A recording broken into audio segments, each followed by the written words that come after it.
Thank you so much.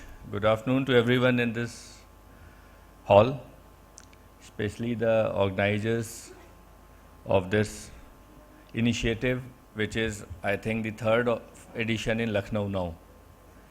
At the same time, the officials of different departments from the state government of UP or government of India who have come here for this one-day conclave, this summit, champions from the industry, friends from media, ladies and gentlemen. So Digital Bharat Summit is, the theme of it is data and digital processors. So what I will try to focus in another 8 to 10 minutes is the kind of opportunities which this state provides and how we have transformed our systems using these digital modules and tools. And now we are on online platform to promote investments and industrial growth in the state of UP. So a little bit about Invest UP. Invest UP is the investment promotion organization for the state government. We coordinate with all the departments of state government, government of India, other agencies, business houses, different chamber of commerces, and different working groups so as to bring in more and more investment in the state across the sectors.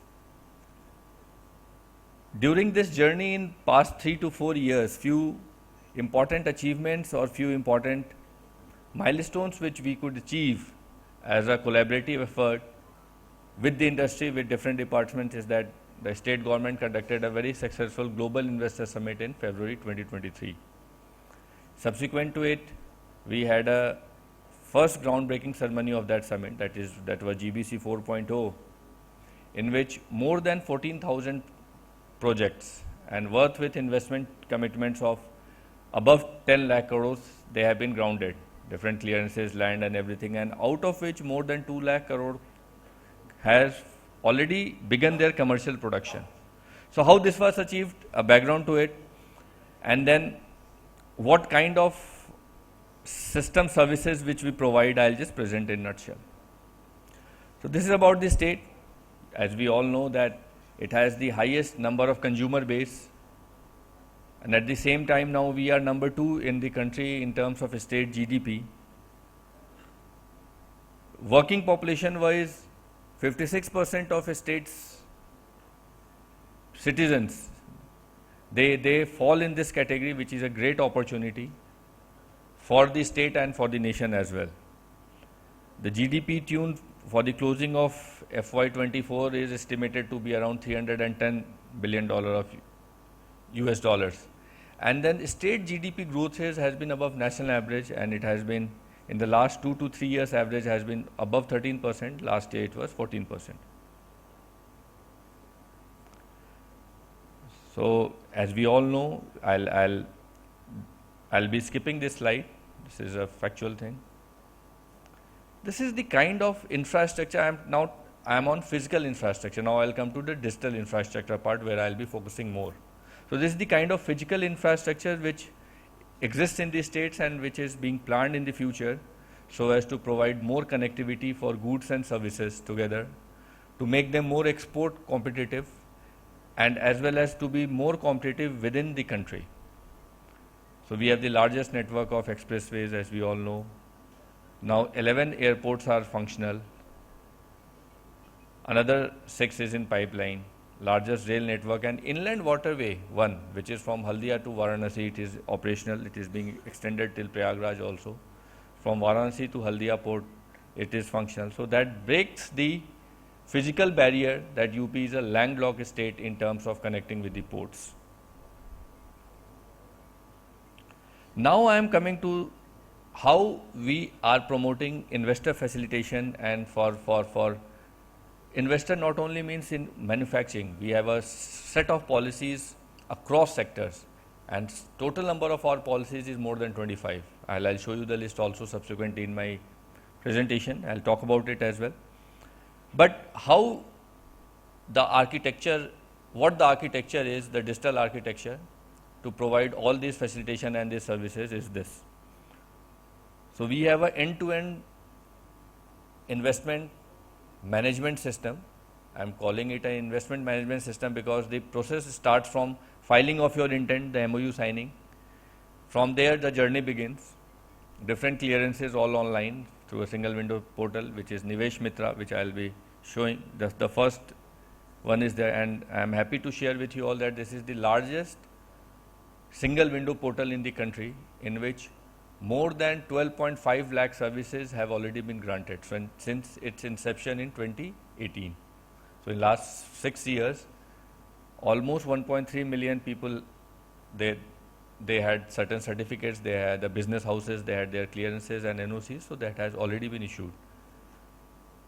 Then is Nivesh Sharthi, which is from your MOU signing, your investment intent, till the commercial production begins, as well as the next vertical, if you see, is that once the commercial production increases and you are falling within a policy bracket and you have opted for incentives or support within that policy, be it fiscal or non-fiscal support. So the fiscal support, everything is provided through the right vertical, that is online incentive management system.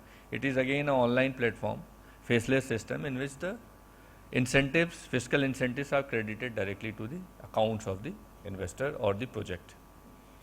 And the first vertical, which is on your left while you are viewing that Nivesh Mitra, is the single window clearances system, and different kind of services are available through it. And Nivesh Sharthi is which takes you from MOU signing till your commercial production starts. So this is what we have designed, and this architecture is the one on which we had conducted our investor summits and global groundbreaking ceremonies as well. And that is the reason why we are able to individually give entire 100% attention to all our more than 50,000 people who are already on board on this system. 50,000 investors I'm talking about, or 50,000 different projects I'm talking about. Because every project is given a unique ID and the journey begins, and then the journey throughout the journey we are associated with them to handhold them. The last yellow marking which you see, that 105 Udyami myths. So this is a very innovative scheme given by Honorable Chief Minister. And then now they are working for more a year. These are our young graduates having good experiences in the corporate world. So they have been hired on a merit-based system, and they are working in field with our different industrial activities. And then the hand-holding support for the investor or any project is given by them at the district level, as well as Industrial Development Authority level and the state apex level. So the combination of people and online driven system, a digital governance system.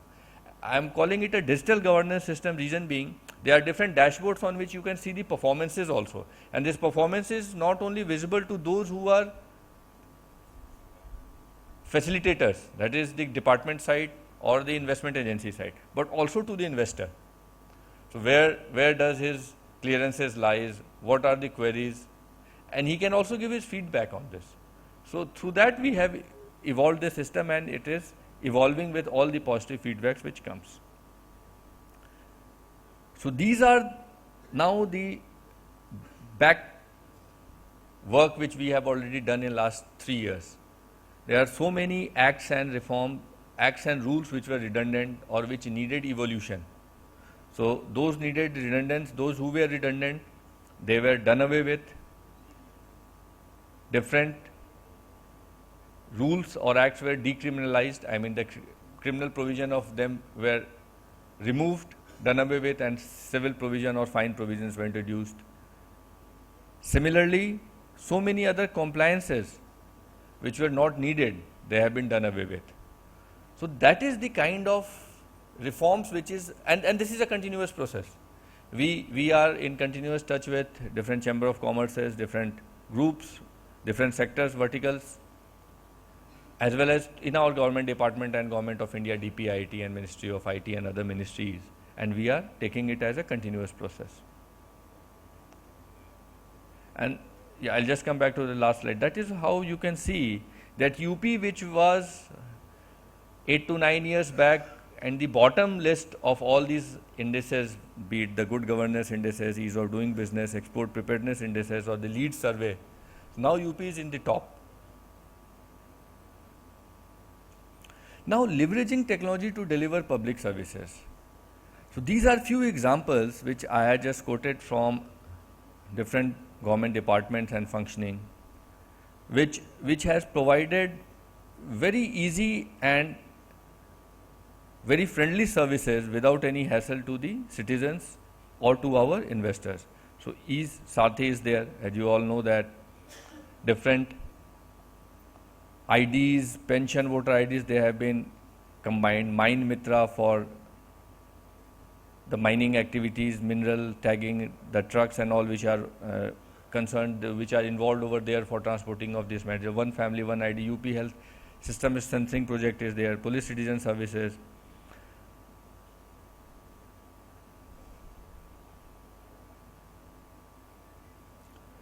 I'll be skipping this slide because this is not so much relevant with the topic, but then just in a nutshell, the kind of activities we are doing along with different departments and along with the support of Government of India is that there is also a cluster approach in which lands and different facilities are provided to those set of industries or those set of manufacturing units. This was the policy which I was talking about. If you can see, this is all the sectors are covered over there. Also at the policy level now we are, which is going to be very important to this gathering in terms of digital opportunities or business opportunities in digital era, in digital field. We are coming up with a new dedicated policy for GCCs, Global Capacity Centers. So only couple of states in the country, Tamil Nadu has the existing policy, Karnataka is in the process of finalizing it and to issue it. And we have already started. So this is something, the kind of forward-looking approach which the government has and the kind of facilitation and helping approach which the government has for all investors. It shows its commitment and the intent as well as the commitment. So this Global Capacity Center policy, a dedicated policy, I am sure is something which you people will be interested into, because that will be providing a plethora of incentives as well as support system to those players who come with this Global Capacity Center, these kind of services within the state. So I had already talked about it, one-stop digital incentive application platform on which the incentives will also be distributed. This is a snapshot, top FDIs. We have a dedicated Fortune 500 and FDI policy also. UP is the only state to have it. The companies which are already working here, they are having their units. This I had talked about. Investor Summit, 19,000 plus MOUs were signed on this platform during this summit only, and they are being translated into commercial productions. Thank you.